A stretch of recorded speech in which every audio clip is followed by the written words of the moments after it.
logrado. Bueno, vamos a regresarnos rápidamente al tema de lo que sucedió hoy durante todo el día.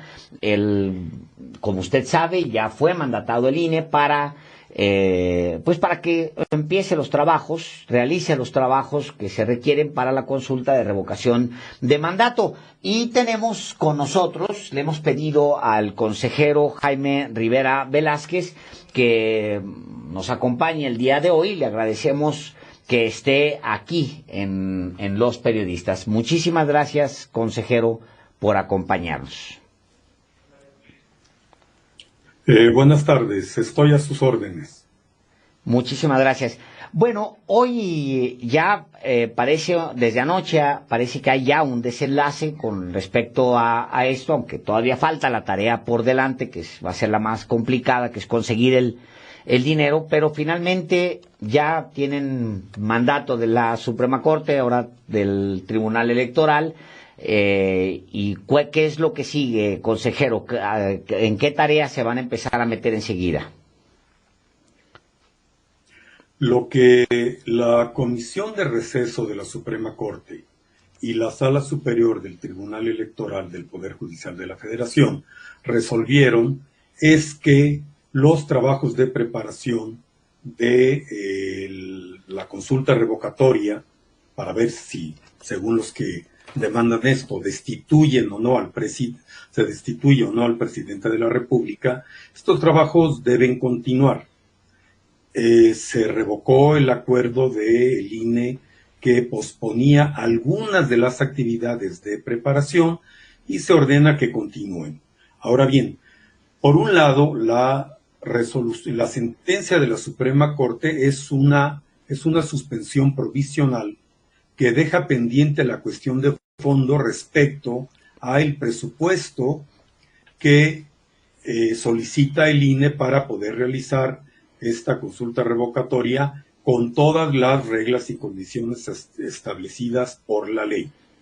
Por otra parte, el Tribunal Electoral resolvió que, por un lado, debe continuar la organización de este proceso y al mismo tiempo el INE debe hacer ajustes en su presupuesto, aparte de los que ya ha hecho, eventualmente, y que, en su caso, de ser necesario, solicite a la Secretaría de Hacienda una ampliación presupuestal y ordena a la Secretaría de Hacienda y Crédito Público que responda oportunamente y de una manera justificada a esta solicitud en el caso de que el INE así lo haga. Consejero, saluda Daniela Barragán. Preguntarle, lo que se determina el día de ayer es que ustedes, antes que pasar a la Secretaría de Hacienda, tienen que hacer una revisión interna del presupuesto. La pregunta sería, ¿están ustedes abiertos a realizar esta acción? ¿Han estado abiertos a realizarla con o sin indicación del tribunal previamente? Sí, de hecho, el 10 de diciembre, antes de que hubiera ningún pronunciamiento jurisdiccional, el INE hizo un ajuste a su presupuesto, precisamente con el ánimo de liberar más recursos para dedicar a la revocación de mandato. La Cámara de Diputados aprobó únicamente 813 millones de pesos para una revocación para un proceso de participación ciudadana que el INE estimó en 3.830 millones. A esos 813 millones que la Cámara aprobó para una eventual consulta popular o de revocación de mandato, el INE le agregó casi 700 millones de pesos más, cancelando algunos programas, recortando algunos gastos y comprometiéndose a generar algunas economías a lo largo del ejercicio del presupuesto aprobado para 2022. De tal manera que el INE ya hizo un ajuste a su presupuesto, nada despreciable, de 700 millones de pesos, para liberarlo y sumarlo a lo disponible para la revocación de mandato. Con 1.503 millones de pesos de los que dispone hoy el INE para este fin, sigue siendo claramente insuficiente. Representa el 40% del total necesario. Y hay que aclarar que el gasto más importante en México de cualquier proceso de votación es la integración de mesas directivas de casilla que se hace con funcionarios sorteados y capacitados para recibir y contar los votos. Y el gasto más importante entonces es el número de casillas. Y la ley de revocación de mandato ordena que se instale un número, la misma cantidad de casillas que las que se hayan instalado en las elecciones federales más recientes. De tal manera que sigue pendiente un problema de insuficiencia presupuestal a la que el INE, por un lado, le está buscando solución y vamos a hacer nuevas revisiones, valoración de los rubros en los que se pueda recortar, cancelar, restringir algunos gastos para liberar algunos recursos adicionales. Pero esto no alcanza. Si estamos hablando de 2.300 millones que faltan, estos no pueden salir de pequeños ahorritos ni de economía sobre la marcha. Pero necesita una solución de fondo. Ahora, hay ahorros que no son, pues sí, voluminosos, pero que sí son importantes. El presidente mismo les decía el día de hoy a ustedes, pues que tienen muchos asesores, que tienen salarios con los que él mismo ha dicho que tendrían que habérselos bajado desde que empezó su administración. Él habla de los viáticos, él habla de otro tipo de gastos. Ustedes recibieron un aguinaldo que no recibe el 90% o 99% de la población en México. En fin, ese tipo de gastos que a lo mejor no son tan voluminosos, pero que sí políticamente mandan un mensaje de que hay voluntad de ser más austeros ahí en un instituto que ha estado bajo fuego justamente por eso, consejero. Políticamente se ha usado mucho la cuestión de los salarios, pero hay que decir primero que se han dicho muchas mentiras al respecto. Los sueldos de los consejeros electorales no son ni de 400,000 ni de 300,000 pesos mensuales.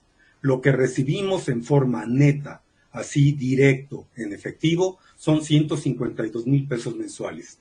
Y si a esto le agregamos unas prestaciones que forman parte de las condiciones generales de trabajo, llegamos a 178,000 pesos. Ese es el sueldo. Y ese sueldo ha sido protegido por el Poder Judicial, por la Suprema Corte de Justicia, que considera que sería inconstitucional disminuir un sueldo que los consejeros ya tenían cuando asumieron el cargo, y que, por cierto, los consejeros del IFE tienen desde 2008 el mismo sueldo, y el mismo que tenemos hoy, desde 2008. Ahora bien, la Corte ha resuelto también que la Cámara de Diputados debería justificar, mediante un estudio técnico, cuál es el sueldo que debe recibir o que realmente recibe el presidente de la República, tanto en efectivo como en especie, para que ese sea un parámetro más objetivo. La Cámara todavía no hace ese estudio. Pero bueno, dicho esto, los sueldos están protegidos por la Suprema Corte de Justicia. Eso está entendidísimo, porque eso está muy entendido. Entonces, sí, bueno, dígame.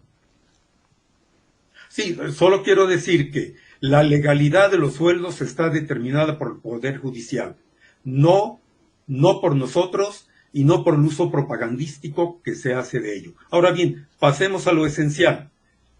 Si nosotros antes de lo que usted considera esencial, déjeme le insisto, déjeme le insisto en esa parte, porque sí, efectivamente, usted tiene su sueldo protegido por el Poder Judicial.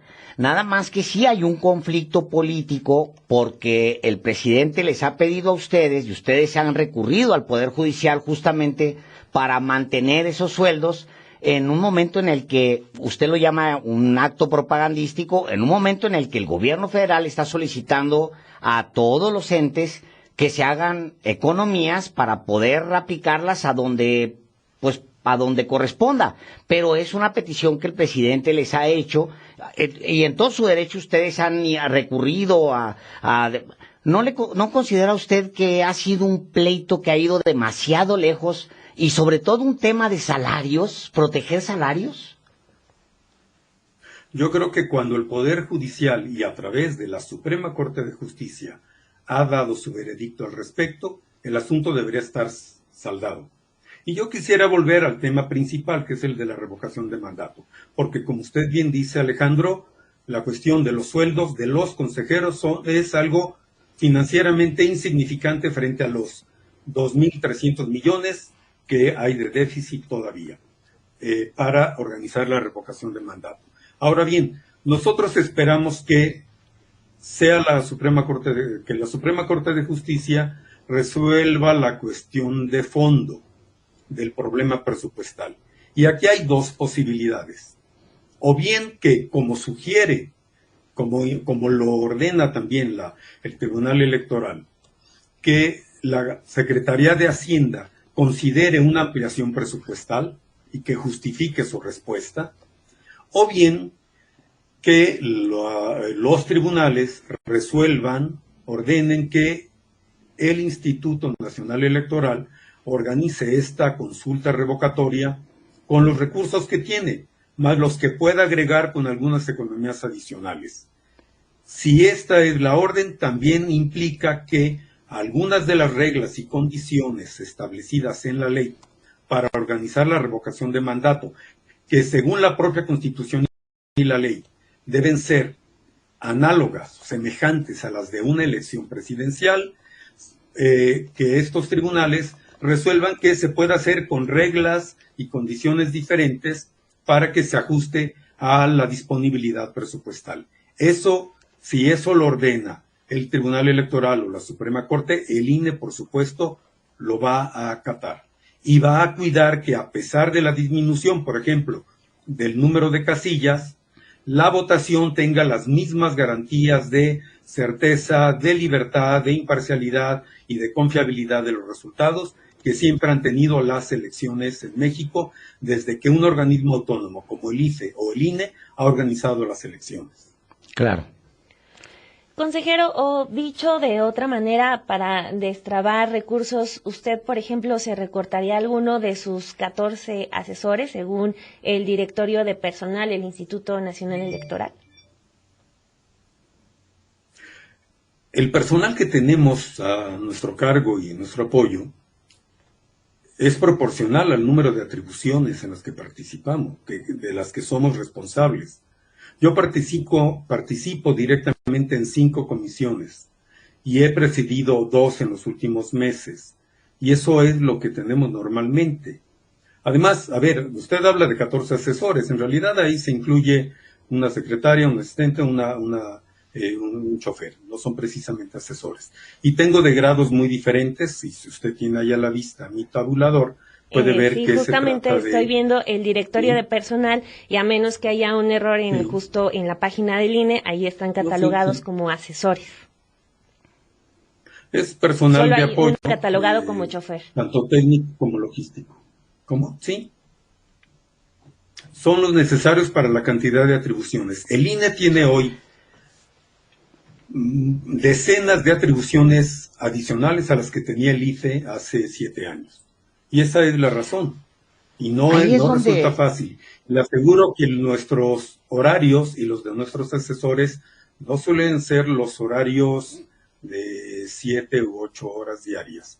Muchas veces, sobre todo en proceso electoral y ahora para revocación de mandato, nuestros horarios serán mucho más largos e incluyen fines de semana o trabajos como el de hoy, que en periodo vacacional legalmente de asueto estamos trabajando. Claro. Por eso le comentaba yo, consejero, que sí es un tema muy político, sí, politizado, pero también es muy político mostrar al presidente, que fue muy claro, muy directo, hoy les dijo, rebájense.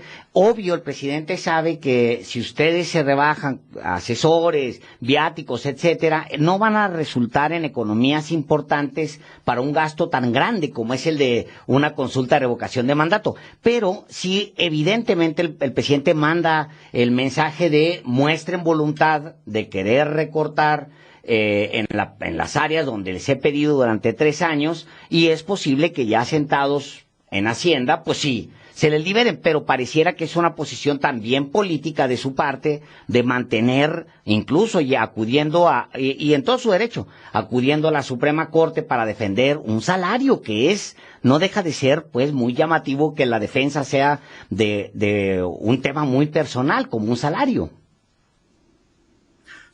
A ver, son derechos, y Claro, hay en claro. México derechos laborales, y hay principios generales jurídicos de no retroactividad. Y a nadie le rebajan su sueldo, y menos si no se justifica. Ahora, yo le pregunto, con mucho respeto, don Alejandro Páez, ¿usted sugiere que debemos obedecer al presidente o que la No, autonomía significa, la autonomía de los yo le órganos pregunto, constitucionales no, otra autónomos, cosa, yo significa sé que, por resolver? ejemplo, usted votó en contra de la revocación, de la consulta de revocación de mandato, y usted, No, no voté en contra de la porque revocación, perdónenme. en No, pero le contra aclaro, yo no voté a en contra favor de de la posponer. revocación. Usted vota a favor del Algunas acuerdo que propone actividades. Lorenzo Córdoba, que pospone Sí. por un tiempo indefinido, para ser lo más correcto, pues, posible, un tiempo indefinido, los procesos para llevar a cabo la consulta de revocación de mandato. Eso es lo que usted votó en contra. No lo Tampoco quiero. es exacto decir que por tiempo indefinido, pero le sigo en su razonamiento, señor Páez. Muy bien, es el acuerdo ese que usted conoce perfectamente, para no caer en ningún eufemismo. Le diría, hay una posición que ha sido leída de un grupo de consejeros, una posición de oposición que se ha vinculado, porque me pregunta usted si yo quiero que usted se hinque ante el presidente de México. Pues no, sería una locura eso.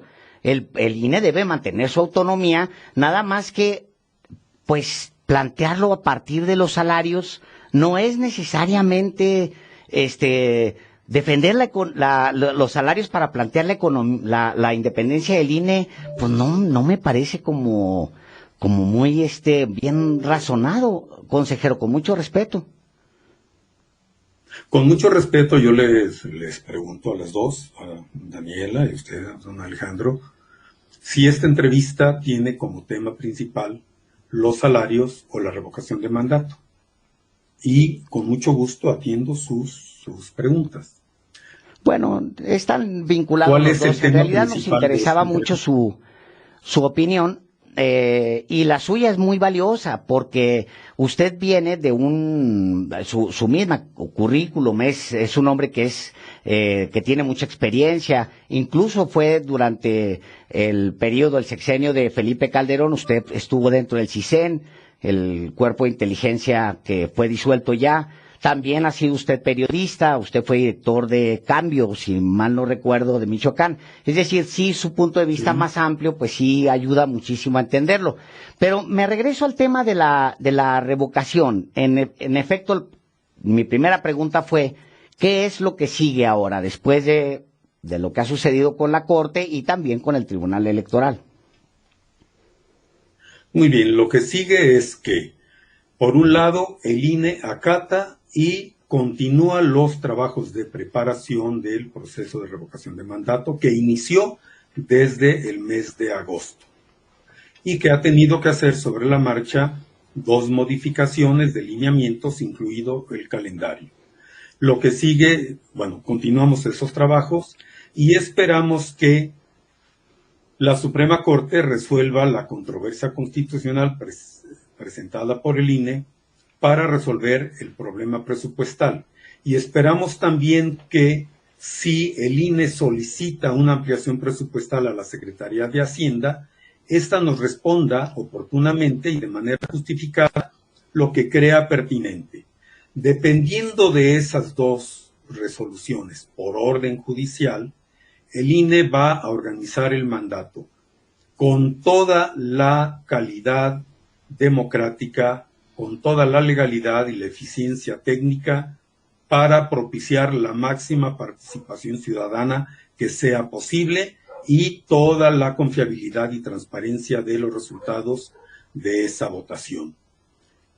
Exactamente con qué condiciones va a depender en parte de la disponibilidad presupuestal, y confiamos que sea una autoridad jurisdiccional la que, en su caso, exceptúe algunas de las condiciones y reglas establecidas en la ley para organizar la revocación de mandato. Y en este caso, el INE, por supuesto, que acatará lo que la autoridad judicial nos ordene. Claro. Consejero, pues le agradecemos mucho que haya estado este día aquí en Los Periodistas. Que tenga usted un buen fin de año. Gracias, lo mejor para usted. Gracias, les deseo lo mismo. Que pasen muy buena noche y un feliz año nuevo. Gracias, muy buenas noches. Dicho sin muchos eufemismos, él vota en contra de continuar los trabajos para la revocación de